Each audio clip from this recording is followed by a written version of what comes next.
الحمد لله وكفى وسلام على عباده الذين اصطفى أما بعد فأعوذ بالله من الشيطان الرجيم بسم الله الرحمن الرحيم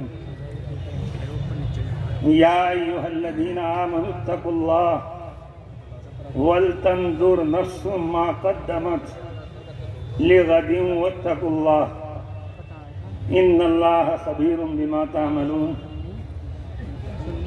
جی میں بہت ہی جلدی کروں. وقال اللہ تعالی لقد کان لکم فی رسول اللہ اسوۃ حسنہ.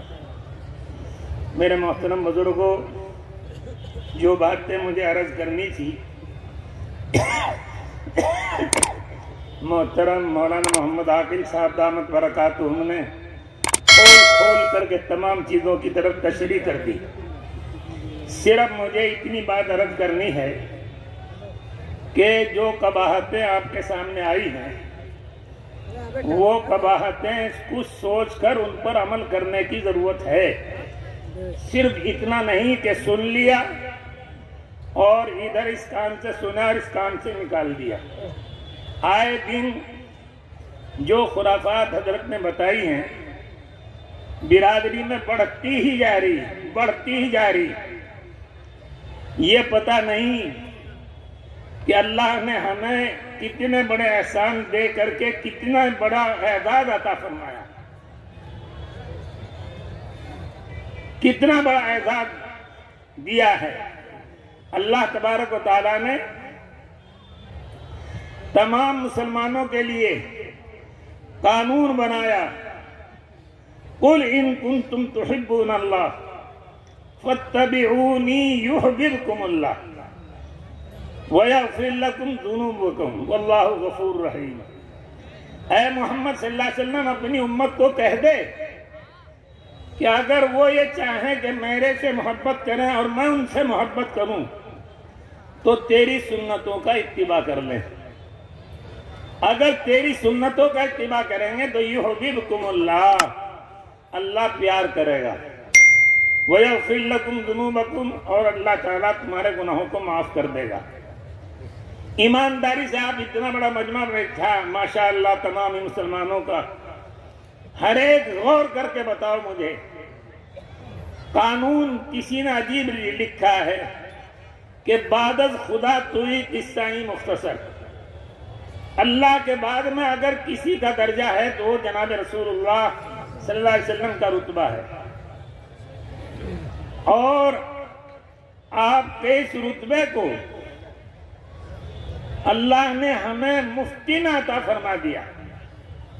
کتنی مخلوق مانگتی چلی گئی، تمنائیں کرتی چلی گئی، اور اللہ نے ہمیں اول انسان بنایا، پھر مسلمان بنایا، پھر لاڈلے حبیب صلی اللہ علیہ وسلم کی امت میں بنایا. یہ تمام نعمتیں دے کر اور بقول حضرت مولانا کے ہم غیروں کے طریقے پر اپنے آپ کو نچھاور کیے ہوئے ہیں. اور یاد رکھو چودھری صاحبان، چاہے کوئی کسی بھی برادری کا ہو، امیر ہو، اور وہ اپنی امارت کو دکھاتا ہو کہ میں یہ سامان دے رہا ہوں، یہ دے رہا ہوں، اللہ کے نبی صلی اللہ علیہ وسلم سے بڑھ کر رتبے میں بھائی کوئی ہے تو نہیں؟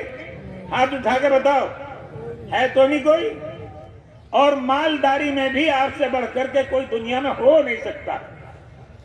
آپ اپنی مرضی سے فقیر اور غریب کی زندگی گزار کر کے تشریف لے گئے، ورنہ جب آپ کے چولہے میں کئی دن تک آگ نہیں جلی تو اللہ تبارک و تعالیٰ نے حضرت جبریل کو بھیجا کہ اے جبریل جاؤ میرے لاڈلے سے کہہ دو ان پہاڑوں کی طرف جہاں تک انگلی پھیر دے، جہاں تک انگلی کا اشارہ کر دے، وہاں تک ہیرے جواہرات سونے چاندی سے بھر دوں گا. تو ایمانداری سے بتاؤ کوئی اتنا مالدار دنیا میں ہو سکا یا ہو سکتا ہے؟ کوئی نہیں ہو سکتا. آپ کا رتبہ یہ، آپ کے عہدے کا رتبہ یہ کہ سید القونین، تمام دنیا کے سردار، سید الانبیاء والمرسلین، تمام نبیوں کے سردار، آپ کا رتبہ ایمانداری کا یہ، اور آپ کی وہ بیٹی جس میں آپ جس دن اللہ توفیق دیتا ہو جمعہ پڑھنے کی، ہر جمعے میں سنتے ہیں سیدۃ النساء اہل الجنت فاطمہ، تمام جنت کی عورتوں کی سردار ہوں گی حضرت فاطمہ۔ مسلمانوں، ہم اللہ کا جتنا شکر ادا کر سکیں وہ کم ہے کہ اللہ نے ہمیں وہ نبی، اللہ نے ہمیں وہ عزت والی، ہمارے درجے کے اونچے درجوں کے آقا کی بیٹی فاطمہ الزہرا، ان کا نکاح ایک روز مسجد میں آپ تشریف فرما، چند صحابہ تشریف فرماتے، سب کو کہا آؤ یہاں بلائے، عمر آؤ، فاروق آؤ، ابو بکر آؤ، بلال آؤ، اور فرمایا کہ میرے دین میں اللہ نے ڈال دی کہ میں فاطمہ کا نکاح علی سے کر دوں۔ علی سے نکاح کر دیا، اور فوراً کہا جس بات کی طرف ابھی مولانا کہہ رہے تھے کہ لاکھوں لاکھ خرچ کر دیں گے لیکن مہر کی طرف دینے میں موت آئے گی۔ آج کل تو نہ لڑکی مانگے اور نہ لڑکا دے، صرف نکاح کے ٹائم پر مہر کا ذکر آوے، ویسے بالکل نہیں۔ آقا نے اس وقت فرمایا علی مہر ادا کرو۔ حضرت علی رضی اللہ تعالیٰ عنہ نے عرض کیا، اللہ کے لاڈلے، میرے پاس تو ایک پیسہ بھی دینے کو نہیں ہے۔ آپ نے فرمایا تمہارے پاس ایک ہتھیار ہے، زیرہ۔ زیرہ ایک ہتھیار ہوتا تھا جو پیر سے لے کے سر تک زنجیروں سے بنا ہوا، جیسے بزرگ لوگ وہ پہنتے ہیں جبہ، اس طریقے سے جبہ جو پہنا جاتا ہے، کہ وہ ہے تمہارے پاس، اسے بیچ کے لاؤ لیکن مہر ادا کرو۔ بیچنے کے لیے نکلے تو آگے ملتے کون ہیں؟ حضرت عثمان غنی رضی اللہ تعالیٰ عنہ، جن کے گھر میں پہلے سے نبی کریم صلی اللہ علیہ وسلم کی بیٹی موجود ہے۔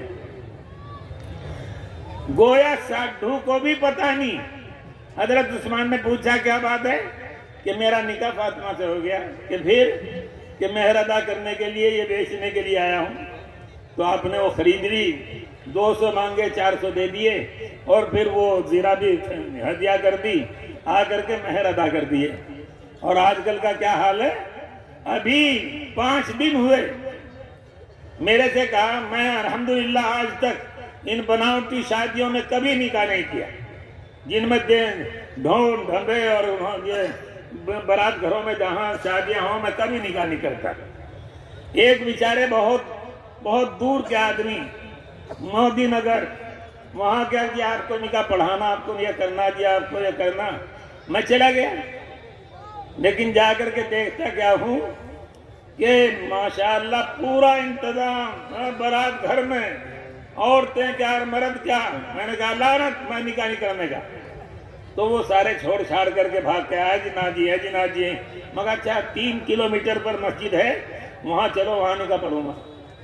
تو خیر وہ وہاں گئے، وہاں میں نے نکاح پڑھا، جو کم سے کم بھی 50 لاکھ روپے وہاں بیاہ میں خرچ کر رہے۔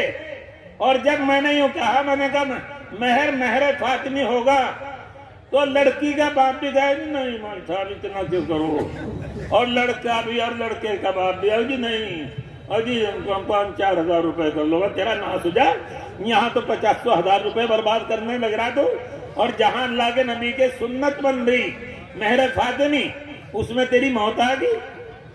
میرے محترم بزرگوں، یاد رکھو، اگر کامیاب ہونا، اگر اپنے آپ کو دنیا میں اور آخرت میں عزت کی زندگی حاصل کرنی، تو جناب رسول اللہ صلی اللہ علیہ وسلم کی سنتوں پر عمل کر دو، آپ جیسے نکاح کر دو۔ بھائی حضرت مولانا سید محمود اسد مدنی دامت برکاتہم تشریف لا چکے ہیں، جلدی ہی اسٹیج پر آنے والے ہیں۔ اب میں یہ کیسے کہوں کہ بھائی مل کے بیٹھ جاؤ، یہ ہماری مجبوری ہے کہ ہم یہ نہیں کہہ سکتے، لیکن آپ لوگ سمجھدار ہیں، دائیں بائیں بہت سارے احباب کھڑے ہوئے ہیں، اگر آپ خود ہی یہ فیصلہ کر لیں میرے بغیر کہے ہوئے تو بہت اچھا ہے۔ ہمیں تو ڈسٹینسنگ کا پالن کرنا ہے، قانون کا پالن کرنا ہے، ہم تو کہہ نہیں سکتے اس بات کو، البتہ آپ حضرات جو ہے خود سوچ لیں اس بات کو کہ باہر جو لوگ کھڑے ہوئے ہیں ان کے لیے جگہ کیسے بنے گی. شاباش، ہمت کر لیں بھائی، بہت اچھا بھائی، اچھے طریقے سے بیٹھ جائیں، اچھے طریقے سے بیٹھ جائیں. یہ بہت لوگ ابھی کھڑے ہوئے ہیں، ان کے بھی جگہ مل جائے گی بیٹھنے کی. آگے تشریف لے آئیں، اللہ تعالیٰ آپ کو جزائے خیر عطا فرمائے. خیر کہ میں عرض کر رہا تھا آپ سے کہ اگر عزت کی زندگی چاہتے ہیں ہم دین میں بھی اور دنیا میں بھی، تو ہمیں اپنے آقا جناب رسول اللہ صلی اللہ علیہ وسلم کی سنتوں پر عمل کرنا ہوگا. اللہ کا حکم ہے یہ کہ میرے لاڈلے کی سنتوں کو اپنا لو تو میرے پیارے بن جاؤ گے. ورنہ اب تک مدرسے بند رہے، اس سے پہلے مسجدیں بند رہی، اس سے پہلے خانقاہیں بند رہی، اس سے پہلے تبلیغی جماعتیں بند رہی، اور اب دوبارہ پھر یہ مصیبت ہمارے اوپر مسلط ہونے کے آثار نظر آنے لگ رہے. لیکن آ رہے کیوں؟ اعمالکم اموالکم، ہمارے اعمال ہی ہمارے لیے مصیبت بنے ہوئے. افسوس ہے جو آج سے 1.5 سال پہلے اس طرح چلوا رہا تھا داڑھی پہ، یہ مصیبت دیکھنے کے بعد بھی اس کی داڑھی پہ بال نہیں آیا. جو رسم رواج انتہا سے زیادہ کر رہا تھا، آج بھی جو کا تو کر رہا. کبھی کبھی اللہ تعالیٰ جتوں سے کروا دے. جیسے لاک ڈاؤن میں کئی ایک شادیاں ہوئی، 2 آدمی گئے جا کے نکاح کر کے لنڈی کو دیے، اجی مولوی جی ہم کہیں چلا جایا کر کے پتھر لیا تو کر کے اور جتے میں کھا کر کے لایا تو اگر تو ویسے چلا جاتا تو تیرے پولیس بجاتی، اس لیے 2 آدمی گئے اور لے کے آئے گئے. تو اللہ تعالیٰ کبھی کبھی جوت بھی بجواوے، اور آج جو ہمارے اوپر جوت بج رہے ہماری وجہ سے بج رہے. میرے محترم بزرگوں، ایک تو اللہ کے راستے اس رسم و رواج کو چھوڑ دو، اللہ کے نبی کے طریقے پر شادیاں کر لو. ابھی حضرت مولانا تشریف لائے ہیں، لڑکیوں کا ذکر ابھی مولانا نے کیا کہ دینے کی چیز تو اصل میں میراث ہے، جو لڑکی کا حق ہے. باپ مرنے کے بعد میں لڑکی کو 1 بیگھہ، لڑکے کو 2 بیگھہ ملے گی، لیکن کوئی دیتا ہے بس ایک تن ہے تنہا. فدائے ملت ہمارے شیخ حضرت مولانا سید اسد مدنی رحمت اللہ علیہ کا انتقال ہوا، اور قائد اعظم ہمارے حضرت مولانا محمود مدنی دامت برکاتہم نے ایک اینٹ تقسیم کر کے اپنی بہنوں کو دے دی. یہاں تک کہ ایک بھائی مدینہ منورہ میں رہتا ہے اور بہت اچھی حالت میں، اس کا بھی حق ادا کر دیا. وہ بات الگ کہ وہ دوبارہ آیا اور سارے کو بیگانہ کر کے واپس چلا گیا، لیکن ایک ذرہ برابر ایک اتنا بھی باقی نہیں چھوڑا. ایک دوسرا الحمدللہ حضرت مولانا کامل صاحب رحمت اللہ علیہ کے انتقال پر مولانا عاقل صاحب نے بھی ایسا ہی کیا ہے. اللہ تبارک و تعالیٰ مجھے بھی اور آپ کو بھی سب کو ایسا کرنے کی توفیق دے دے. یہ واحیات ہم چھوڑ دیں. لڑکیاں موٹر سائیکلیں، کل ہی 4 دن ہوئے، بڑی بڑی آج جی کے ساتھ جی حضرت جی ہیں، جی ہمارے ہاں آئیو جی ولیمہ حجی آئیو جی گیا. 2 کاریں کھڑی، ادھر اور سامان پڑا، ادھر اور سامان پڑا. میں نے کہا تیرا یہ ولیمہ ہو رہا، یہ ولیمہ دکھانے کے لیے مجھے بلایا؟ مسلمانوں، مسلمان بن جاؤ. وَلَا تَهِنُوا وَلَا تَحْزَنُوا وَأَنْتُمُ الْأَعْلَوْنَ إِن كُنتُم مُؤْمِنِينَ. تم ذلیل نہیں ہو سکتے، تم نا امید نہیں ہو سکتے، تم ہی صاحب اقتدار ہوگے، لیکن شرط ہے کہ تم پکے سچے مسلمان ہو جاؤ. آج میں کیا بتلاؤں، آپ لوگ یہ کہیں گے کہ ہر جگہ یہی قصہ سنایا. جمعیت العلماء کی وجہ سے مجھے ادھیکاریوں کے حضرت کے توسل سے، مولانا عاقل جیسوں کے توسل سے مجھے ملنا پڑتا ہے ادھیکاریوں سے. ایک ایسے سے کام سن لو سبھی مسلمان. میرا تعلق سا اچھا سا تھا، ایک کام کے لیے گیا، فوراً کام کر دیا. کام کرنے کے بعد میں چلنے لگا، اس نے کہا نہیں صدر صاحب بیٹھو، آپ صدر ہیں لیکن آپ کو مسلمان قوم سے محبت نہیں. صدر ہیں لیکن مسلمان قوم سے محبت نہیں ہے. میں نے عرض کیا بات ہے، کیا کیسے محبت نہیں؟ اس نے کہا سنیو غیر مسلم تھا کہ مولوی صاحب میں نے یہ سنا کہ تمہارے نبی نے یوں کہا کہ علم کا سیکھنا ضروری اور فرض ہے ہندو. میں نے کہا طلب العلم فریضۃ، یہ اللہ کے نبی کا فرمان ہے. اس نے کہا مولوی صاحب جوگی جھیمر چوڑا چمار تمام قومیں آج آپ سے اوپر ہیں، آپ سب سے نیچے تم ہو. اور دوسری بات اس نے کہی کہ ایک بات میں نے اور سنی کہ تمہارے نبی نے انسانیت کی خدمت کرنے کو کہا. ہندو مسلم کا فرق نہیں کیا، انسانیت کی خدمت کرنے کو کہا اور انسانیت کے ساتھ بھلائی کرنے کو کہا، حسد بازی وغیرہ کرنے سے روکا ہے. تو میں نے کہا ہاں اللہ کے نبی کا فرمان ہے خیر الناس من ینفع الناس. تو کان کھول کر کے سن لو. اس نے میرے سے یوں کہا مولوی صاحب 10 بجے بیٹھتا ہوں دفتر میں، سب سے زیادہ مسلمان ہی مسلمان کو برباد کرنے کے لیے درخواستیں دیتا ہے. 80% مسلمان کو برباد کرنے کے لیے لگا ہوا. اور اس نے میرے سے کہا اس کا تجربہ جا کے دیکھ لو، 2/3 سہارنپور کی جیل میں مسلمان ہیں، جبکہ آبادی میں 1/3، جیل میں 2/3. تو کہاں مان رہے تم اپنے نبی کی؟ تیسری اسی نے میرے سے کہی کہ مولوی صاحب میں نے سنا کہ تمہارے نبی نے یہ کہا کہ نشہ کرنا حرام اور ناجائز ہے. میں نے کہا کل مسکرین حرام. تو اس نے قسم کھائی کہ مولوی صاحب پورے ہندوستان میں مسلمان سے زیادہ کوئی قوم نشہ کرنے والی نہیں ہے، سب سے زیادہ نشہ مسلمان کر رہا، اسی لیے پٹ رہا، اسی لیے تباہ ہو رہے. اعمالکم امالکم. ہمارے اوپر مودی صاحب اپنے آپ نہیں بیٹھے، ہمارے اوپر جوگی صاحب اپنے آپ نہیں بیٹھے، میرے اللہ کے بٹھائے ہوئے بیٹھے. آج اگر ہم بدل جائیں انتم الاعلون آج ہی ہوگا، لیکن ہمیں بدلنا چاہیے. ابھی جو باتیں کھول کر کے مولانا نے کہی ہیں کہ لڑکیوں کو اس طریقے سے دو، پردے میں رکھو، عورتوں کو 7 سال کی لڑکی کا سر ڈھکنا ضروری ہے. اور یاد رکھیو ایک روایت میں نے پڑھی ہے کہ کل قیامت کے دن ایک عورت کو اللہ تبارک و تعالی سر کھولنے کی وجہ سے دوزخ میں پھینکیں گے. تو وہ کہے گی اللہ تنہا میرا قصور نہیں، میرے باپ کا بھی قصور ہے، میرے اوپر کبھی تنبیہ نہیں کی، کبھی سختی نہیں کی کہ سر نہ کھولیے. تو باپ کو بھی ٹھوکا جائے گا. پھر وہ کہے گی اللہ نہ باپ ہی باپ کا قصور نہیں، میری شادی ہوئی، میرے مالک نے بھی کبھی میرے اوپر تنبیہ نہیں کری کہ سر ڈھک کے رکھا کر. تو شوہر کو بھی وہیں ٹھوکا جائے گا. پھر وہ کہے گی اللہ میرا بھائی بھی جوان تھا، کبھی اس نے بھی نہیں کہا.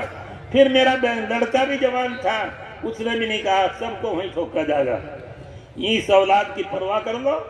یہ اولاد وہ بھی ہے جو حافظ قرآن آپ نے بنائے، عالم دین بنائے اور وہ عمل کرنے والے ہوں مکمل طریقے سے. تو انشاءاللہ گئے ہوئے ماں باپ کو دوزخ سے اگر وہ صاحب ایمان ہیں تو اللہ تعالیٰ اولاد کے ذریعے سے جنت میں داخل کریں گے. اور یہاں جس طریقے سے اولاد کی وجہ سے دوزخ میں جا رہے، یہاں دوزخ سے نکل کر کے جنت میں جائیں گے. اس لیے میری آپ حضرات سے مؤدبانہ گزارش ہے اللہ کے واسطے ہر گاؤں میں کمیٹیاں قائم کرو، کہیں کوئی نشہ نہ رہے، اور کمیٹیاں قائم کرو. یہ دکھلاوے تمام کے تمام یہ جو اور لڑکیوں کو دے رہے دکھلا کے، اور ایسی ایسی چیزیں دے رہے جو ساری عمر استعمال نہیں کرنے کے، اس کا وبال پڑے گا تمام کے اوپر. ساری عمر استعمال کا نمبر نہیں آتا، ویسے غلطے ہیں. اس لیے اپنی بچی کو دو، چپ چاپ دے دو، اس کے کھاتے میں ڈال دو. مہر ادا کرنے کا بہترین، مہر ادا کرنے کی طرف بھی آج توجہ نہیں رہی. نہ لڑکی مانگے نہ لڑکا دے. اور بہترین آسان طریقہ، جو لڑکے کے باپ نے زیور بنایا بہو کا، اس زیور کا قیمت لگا کے کہہ دو کہ میں نے مہر میں دے دیے، وہ مہر آپ کا ادا ہو جائے گا، قیامت کے دن سے بچ جاؤ گے. اس لیے ایک تو میری گزارش ہے اللہ کے واسطے ہر گاؤں میں کمیٹیاں بناؤ، اور ہر گاؤں میں کمیٹی بنا کر کے اللہ کا شکر ہے ہمارے ادھیکاری ہمارا ساتھ دینے کے لیے تیار ہیں کہ اگر کوئی نہیں ماننے گا تو ڈنڈے سے ماننے گا، لیکن اپنی شریعت کے اوپر عمل کر لو اور ان مدرسوں کی قدر کر لو، انہیں اپنے جگر گوشے بنا لو، ان کے پڑھانے والوں کو بھی جگر گوشے بنا لو، اور اپنے اولاد کو حافظ عالم باعمل بنا لو. نمازی بنا لو. آج حدیث ہے من تشبہ بقوم فہو منہ، جو جس قوم کی مشابہت اختیار کرے گا کل قیامت کے دن اسی کے ساتھ حساب ہوگا. پرسوں سہارنپور سے میں نکلنے لگ رہا، 10 لڑکے کھڑے، 10، نہ داڑھی نہ ٹوپی، جوتے سے اوپر کھڑے بال اور یہاں پینٹ سے. ہم 10 کے 10 کو میں سوچ رہا ہے نا سلام علیکم کروں یا لعنت اللہ کروں. ایک کو میں نے پوچھا کیا نام ہے تیرا؟ جی میرا نام ہے افتخار احمد. ماں تیرا نام ہے شیطان احمد. تو احمد افتخار احمد کیسے دوں؟ تو میرے محترم بزرگوں، اپنی شکلیں بنا لو، اور داڑھی کٹوانے والوں، اس طرح پھروانے والوں، ایک روایت سن کو اس پر عمل کرنے کی اللہ توفیق دے دے. میں نے ایک کتاب میں پڑھا، حدیث نہیں ہے، کہ ایک انجینئر تھا، سرکاری ملازم، بہت اونچا، لیکن ایک اللہ والے سے بہت گہرا تعلق رکھتا تھا. ہمیشہ آتا تھا، پیر دباتا تھا، اور جتنی خدمت ہو سکتی تھی اتنی خدمت کرتا تھا، لیکن داڑھی صاف اس طرح اور پینٹ سیٹ. حضرت ہمیشہ کہتے تھے انجینئر صاحب یہ انجینئری تو چند دن کی ہے. پہلوانوں جو میں کہہ رہا ہوں تو سنو، یہ تو انجینئری چند دن کی. اللہ کے نبی کیا طریقہ اختیار کر لے، داڑھی رکھ لے، یہ کرتا پاجامہ رکھ لے. اچھا جی کروں گا کرتے کرتے ریٹائر ہو گیا. ریٹائر ہو کے 4 مہینے تک نہیں آیا. 4 مہینے کے بعد آیا تو ماشاءاللہ یہ داڑھی اور کرتا پاجامہ، رومال، ٹوپی. حضرت اتنے خوش ہوئے کہ دور سے جا کر کے اس کے بغل بھر لی اور فرمایا انجینئر صاحب آج تو آپ نے میرا دل ٹھنڈا کر دیا. لیکن انجینئر نے اتنے زور سے چکھاڑ ماری کہ آس پاس کے لوگ گھبرا گئے کہ کیا بات ہے بھائی، حضرت کے ہاں کیا بات ہوگی. حضرت نے پوچھا بھائی کیا بات ہوئی؟ جی بات کیا بتاؤں، میں تو بدبخت ہوں کہ آپ کی نہ ماننی، جتوں پچ کر کے یہ کام کیا. کہ کیسے؟ کہ میں نے خواب میں دیکھا کہ میدان قیامت قائم ہے، اور جو کتابوں میں میدان قیامت کی ہولناکیاں پڑھی تھی کہ پسینے میں کوئی کہیں، وہ سارے اپنے آنکھ سے دیکھے، لیکن ایک جماعت دیکھی جو لائن لگا کر کے جلنے لگ رہی. میں بھی اس لائن میں لگ گیا. دور جا کے کیا دیکھتا ہوں کہ نبی کریم صلی اللہ علیہ وسلم تشریف فرما ہے، اور یہ جانے والے آپ سے مصافحہ کر رہے کہ میرا بھی نمبر آ گیا. لیکن میرا نمبر آنے میں بیچ میں ایک ہی آدمی تھا، اللہ کے نبی صلی اللہ علیہ وسلم. ہائے مصافحہ تو میں کیا کرتا، اللہ کے لاڈلے نے اپنا چہرہ گھما لیا اور چہرہ گھما کے کہا اے انجینئر پیچھے ہٹ، تو میرا نہیں میں تیرا نہیں. تیرے چہرے پہ میری داڑھی نہیں، تیرے بدن پہ میرا لباس ہے. تو میرے محترم بزرگوں، یہ حال اگر میرا تمہارا آج نہیں کل قیامت میں ہو گیا تو کوئی ٹھکانہ ہوگا. اس لیے بس مختصر تھی، حضرت تشریف لے آئے اور حضرت کا بھی اشارہ کہ جلدی سے ختم کروں. بس اتنی میری گزارش ہے، ہر گاؤں میں کمیٹیاں بناؤ، اور کمیٹیاں والے اللہ کے واسطے ایسے سرداروں کو نہ بنائیو جو ان سے خود ان کے لڑکے پیتے کھاتے ہوں. ایسوں کو بنائیو جو دیندار ہوں، اور نوجوانوں کو بناؤ. وہ کمیٹیاں بنا کر کے ان واحیات کو، یہ جہیز وغیرہ کی انہیں بند کریں اور نشے کو بند کریں، پکے سچے مسلمان بنیں. انشاءاللہ کوئی وہ دن دور نہیں کہ اللہ تبارک و تعالیٰ وہی کل بھی تھا جو بدر میں تھا، آج بھی وہی ہے. وہی قرآن کل تھا، آج بھی وہی ہے. وہی محمد رسول اللہ صلی اللہ علیہ وسلم کل تھے، آج بھی وہی ہیں. انشاءاللہ حالات بدلیں گے، لیکن شرط اولا ہے کہ ہم اپنے حالات کو خود اپنے آپ بدلنے کی کوشش کر لیں. نہ کوئی نشہ کرے، نہ کوئی جہیز دکھلا کر کے دے، اور کاریں دکھلا کر کے دے رہے، موٹر سائیکلیں دکھلا کر کے دے رہے. کیا پتھر دکھلاؤ گے؟ اللہ تعالیٰ قیامت کے دن مالک پیسے کا وہ ہے. کون ہے مالک؟ اللہ ہے نہیں. حساب مالک لے.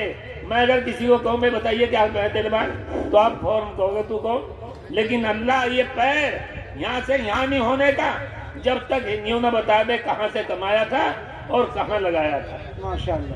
اس لیے یہ تمام کام ہمیں آج ہی دیکھنے، آج ہی کرنے. آج موقع ہے کہ ہم اپنی زندگی کو سدھار لیں اور اپنی بچیوں کو بھی سدھار لیں اور پردے کا اہتمام کر لیں. میں نے ابھی بھی پرسوں بھی سنایا تھا ایک جگہ، یہیں اسی موقع پر حضرت مولانا زاہد حسن صاحب رحمۃ اللہ علیہ نے تمام علاقے کے لوگوں کو، ہر برادری کے لوگوں کو اکٹھے کر کے نائنٹی صاحب کا جو چوترا ہے وہاں شیخ الحدیث مولانا فخر الدین صاحب رحمۃ اللہ علیہ کے ذریعے حلف کرایا تھا کہ کبھی کوئی عورت بازار میں نہیں آئے گی، لیکن ایک ہفتہ بھی نہیں چھوٹا تھا. حضرت مولانا کامل صاحب رحمۃ اللہ علیہ نے، میں خود اس مجلس میں موجود تھا جس میں حضرت نے جہیز وغیرہ اور تمام دکھلاوے کی چیزوں کی برائی کر کے حلف کرایا تھا، لیکن ایک ہفتہ نہیں گزرا تھا ہمارے چودھری مولوی بتا رہے. لیکن یاد رکھیو مولوی اللہ کا ہے اور مولویوں کو بھی چاہیے، میری گزارش ہے مولویوں سے اور حافظوں سے، اماموں سے، کہ ایمانداری سے تہیہ کر لو کہ جس میں دکھلاوا، جس میں یہ واہیات، جس میں ڈھول دھمک کے، ہم اس میں نکاح نہیں کریں گے. صرف نکاح نہیں کریں گے بلکہ خود بھی اس میں شامل نہیں ہوں گے، نہ شامل ہوں گے نہ نکاح کریں گے. نہیں، خود بھی حضرت خود بھی عمل کریں گے بغیر جہیز کی شادیوں کے لیے. کتنے مولوی علماء تیار ہیں جب بات بنے گی. ہاں جی بالکل حقیقت ہے. صرف نکاح پڑھانے سے، منع کرنے سے کام نہیں چلنے گا. نہیں، ہمارے حفاظ یوں کہیں کہ ہم بغیر جہیز کی شادی کریں گے تب بنے گی بات. مولوی تیار ہو جائیں، حفاظ تیار ہو جائیں، امام تیار ہو جائیں کہ ہم بغیر جہیز کی اپنے لڑکوں کی شادی کریں گے تب بنے گی بات. آپ نہیں پڑھائیں گے، کوئی پڑھا دے گا نکاح. تو اقرار کرو بھائی. ارے حفیظ جی تو بہت ہوں گے، غیر حفیظ جی نے ہاتھ اٹھاؤ. حفیظ جی مولوی امام وہ ہاتھ اٹھاؤ جو حضرت کہہ رہے حقیقت میں کہ ہم نہیں کرنے کے اپنے ہاتھ. ابھی جمعیت العلماء کا یہاں میں بجنور میں ایک پروگرام ہوا، حضرت بھی موجود تھے.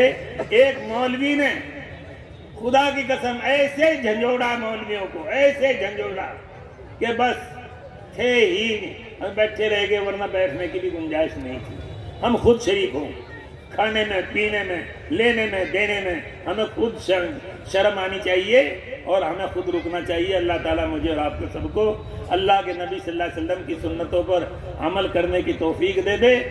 اگر ہم اللہ والے بن گئے، آج بھی اللہ والوں کا کوئی بال بیچا نہیں کر سکتا الحمدللہ. چاہے کوئی کتنا ہی مودی بیٹھ جاؤ، چاہے کھودی بیٹھ جاؤ، اللہ والوں کا کچھ نہ بگڑا نہ بگڑے گا.